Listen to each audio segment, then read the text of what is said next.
So basically you already know what the story is gonna be about, duh, because you read the title or whatever. So this is about the day I met a pimp. So let me start.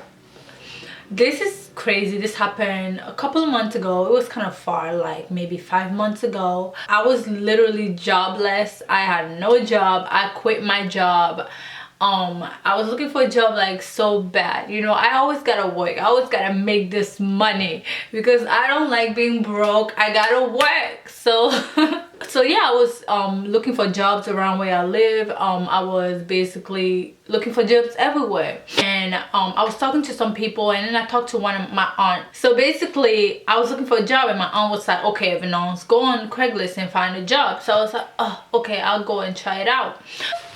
This is funny. Okay, this story. So I did. I went on Craigslist. You know, I was looking through the job places, trying to see what I could do. I found a couple of things that I could do, but one of the jobs that I saw that seemed like something I could really do was to be like an assistant for like a company.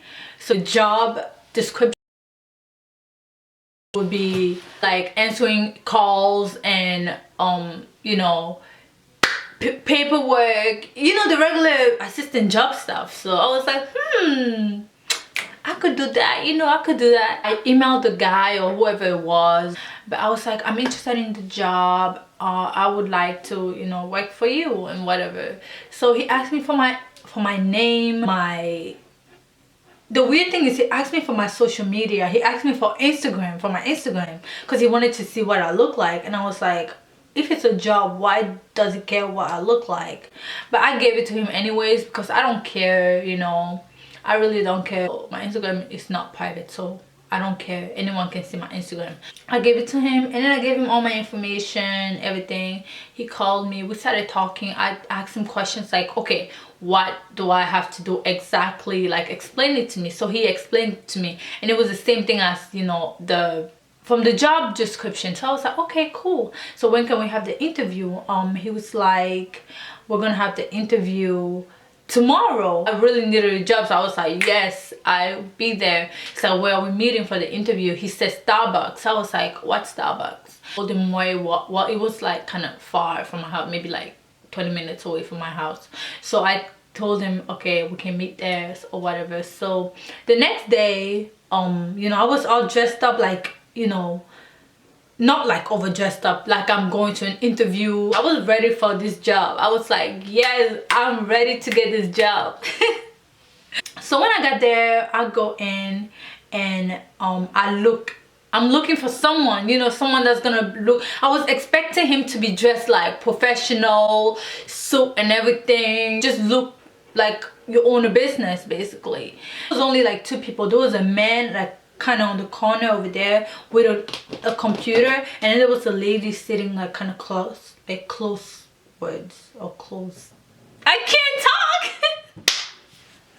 I can't freaking talk. I see a man, yo, he was dressed like a legit pimp. You know, like those pimp from the movies with like, I will show you a picture or put a picture up, because yo, this nigga looked like a complete pimp. He had the outfit, everything, like the glasses and the hat, and I was like, okay, what is going on? Like, what is going on? I was just like, okay, maybe that's just how he dressed, you know, don't judge him, just walk there and just do your interview. So next thing, and he sees me, he goes like, and I'm like, oh, I guess that's him. So I walk up to him and I'm like, hi, how are you?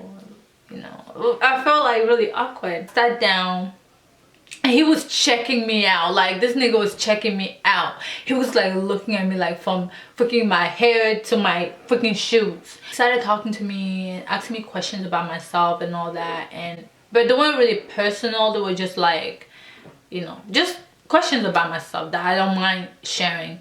So, and then after, he was like, well, the job is not really what you expect it to be. And I'm like, I'm like, oh, what? And he's like, well, yeah, the job is not really what I told you what it was. And I was like, okay, so what's the job? And then he's like, basically, I do own a business, but it's not that type of business. And I was like, okay, what is it? He was like, so I have a bunch of girls, and what they do, they have their own little business. They go to people like men's home and like give them massages.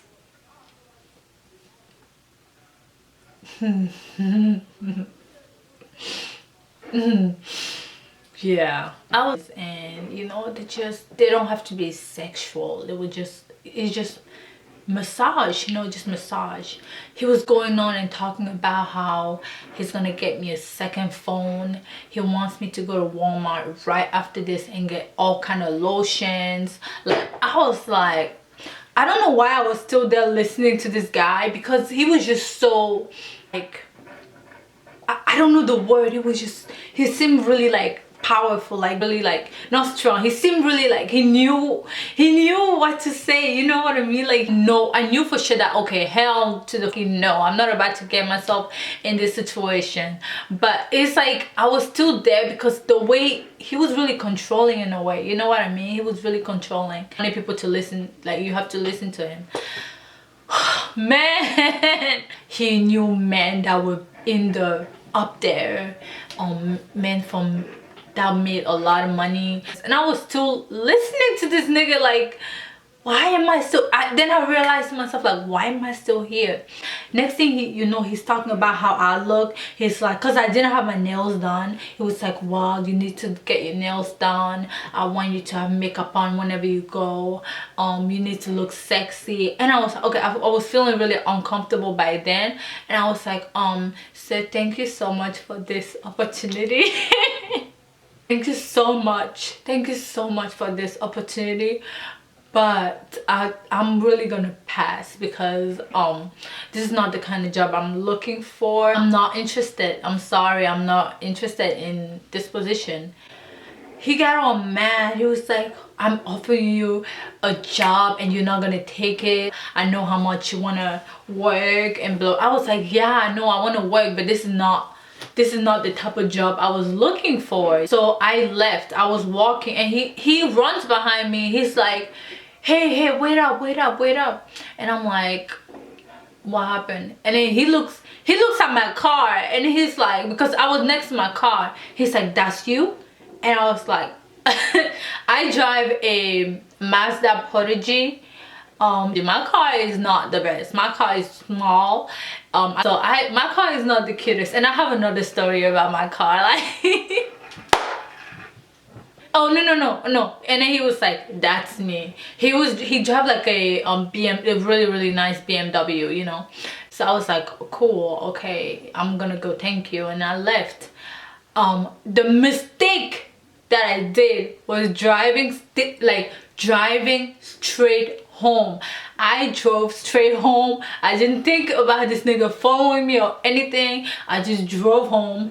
I didn't even check if no one was. I have a lot of stalker stories. I should have known not to go home straight. I should have went to like the police station or something. I got home, and after a while I was getting phone calls, the crazy phone calls from people, from men. I didn't know what was going on. I was like, what is going on? Like, people were calling me, and then I picked up, and this man, he was like, hey, so your name is Venance? I'm like, yeah. And he's like, my name is Mike, I heard you do the special. And I was like, the special? Like, what do you mean? He's like, I heard you give the best massages in the business. And I was like, fuck, what is going on? Where did you get my number?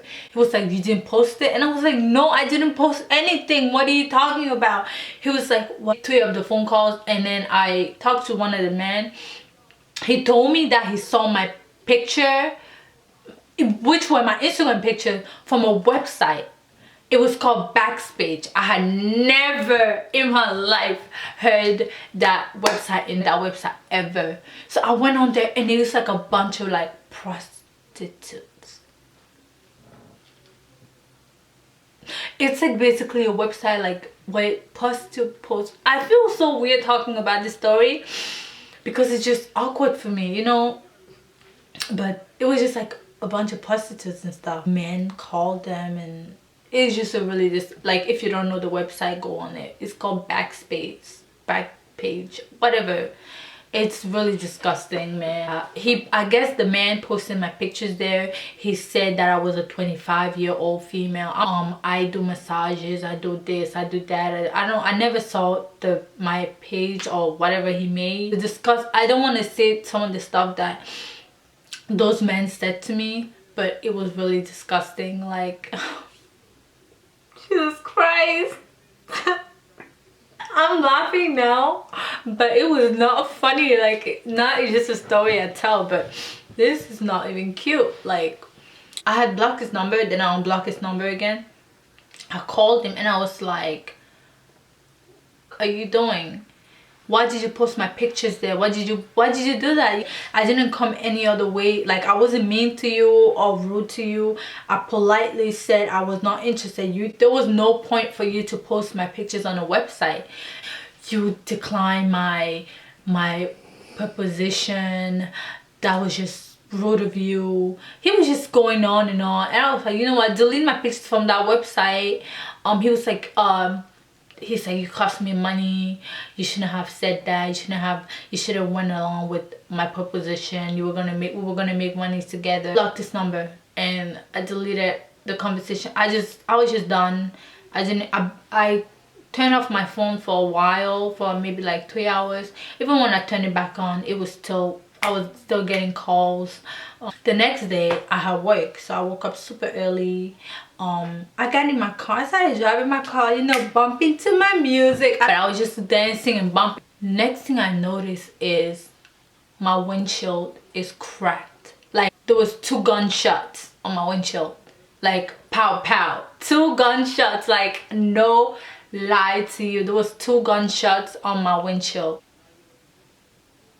I really thought I was gonna die. Like, I thought I was gonna die. I called the police.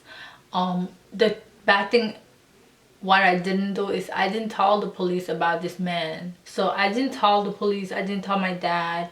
I didn't tell anyone. It's later on that I told my sister about this story, and then I started telling everybody about the story. But it was very scary. You know, I'm laughing, but then it's very, very, very scary. Like, I just want to say, you guys, be careful when you go on Craigslist and meeting with people. I don't know. Just be very careful. You know, people are not who they say they are. And people, I knew that, I know that. But then again, it's like, it's a lesson, you know. So like, I wouldn't even sleep at night because I'm like, yo, he's coming to get me. That's my how I met a pimp story. Yes, don't forget, I usually do more stories on my Snap when I get bored at night. I do stories. Some of the stories that I want to do on YouTube, I do them on my Snap. Follow me on my Instagram, Miss.Cameroon. Follow me on my Snapchat, Miss.Cameroon. Okay, I'm gonna stop the video now.